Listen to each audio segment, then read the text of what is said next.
Isang mapagpalang araw sa lahat. Muli nandito tayo sa area ng Sampaloc, sa kahabaan ng Fajardo Street. At samahan nyo akong muli upang ihatid naman sa inyo ang pinaka-latest update patungkol nga po dito sa itinatayong NLEX SLEX Connector Road. So binabaybay natin ngayon yung kahabaan ng Fajardo Street.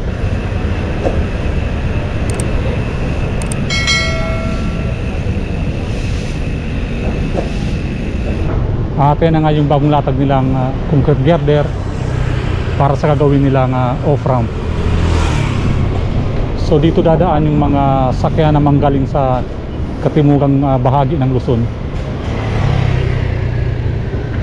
So babaybayin itong kahabaan ng Antipolo Street papuntang Loyola Street.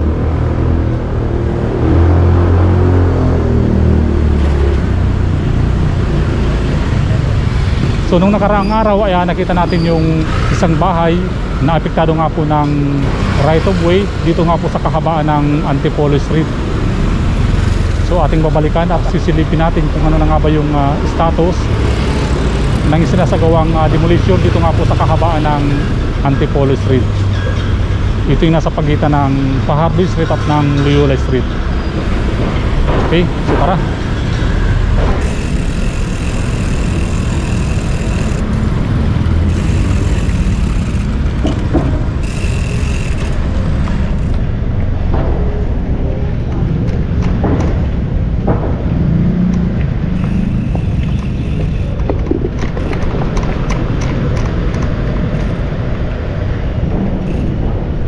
At ayun nga po sa bandang kanan po natin, ayan yung ginagawa po nilang off-ramp.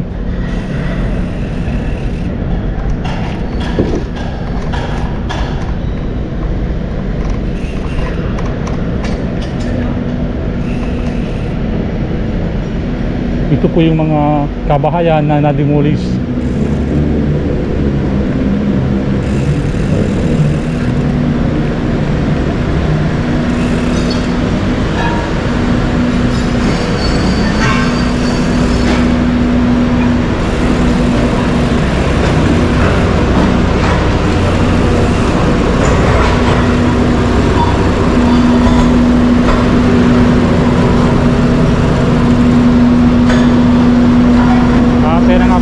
Sitwasyon ngayon ng ginigibang bahay.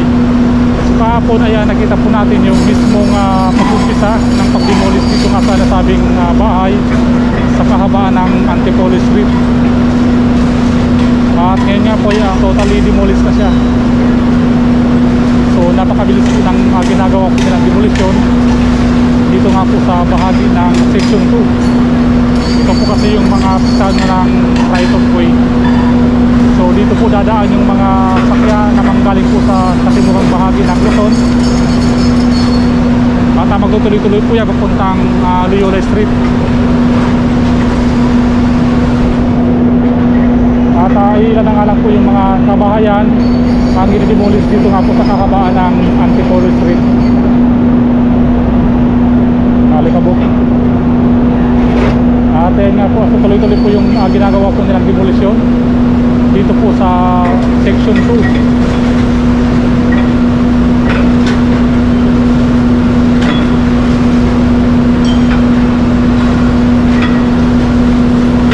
Mukhang dito sila mahihirapan sa apat na palapag. Isa po siyang residential building. Mukhang matibay pa naman itong building na to. Ito po yung mga natitirang kabahayan dito nga po sa panulukan ng Loyola Street. Ito po yung gawa sa kahoy, kaya mukhang mabilis silang i-demolish. Tatlo pa yung kabahayan na yan, no? Okay, silipin natin itong kahabaan ng Loyola Street.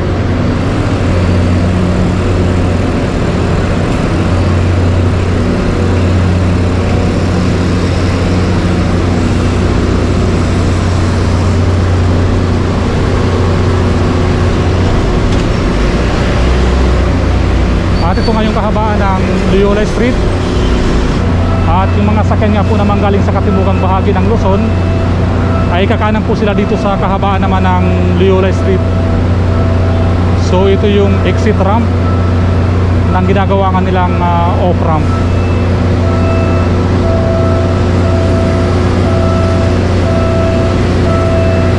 Tatay nga po yung PNR Espanya Station.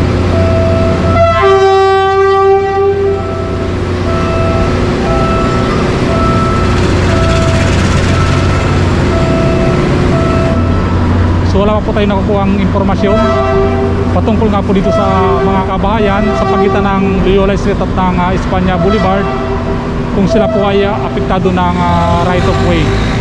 Yung mga sakay kasing bababa dito sa gagawin po nilang off-ramp, ay pwede po sila sana dito dumiretso papuntang Espanya Boulevard, at yung iba po ay kakanan na po dito sa Loyola Street. So yan po yung abangan natin kung ano po yung plano nila dito nga sa pagitan ng Loyola Street at ng Espanya Boulevard. Okay, so pasadahan na rin natin itong kahabaan ng Antipolo Street sa pagtawid ng Loyola Street papuntang Espanya Boulevard.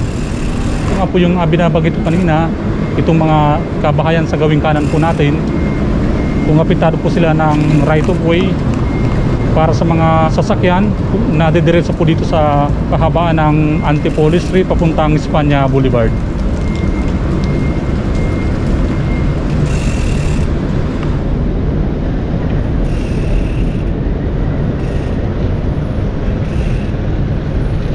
So marami pong mga kabahayan ang mawawasak kapag maglalagay sila dito ng daanan papuntang Espanya Boulevard.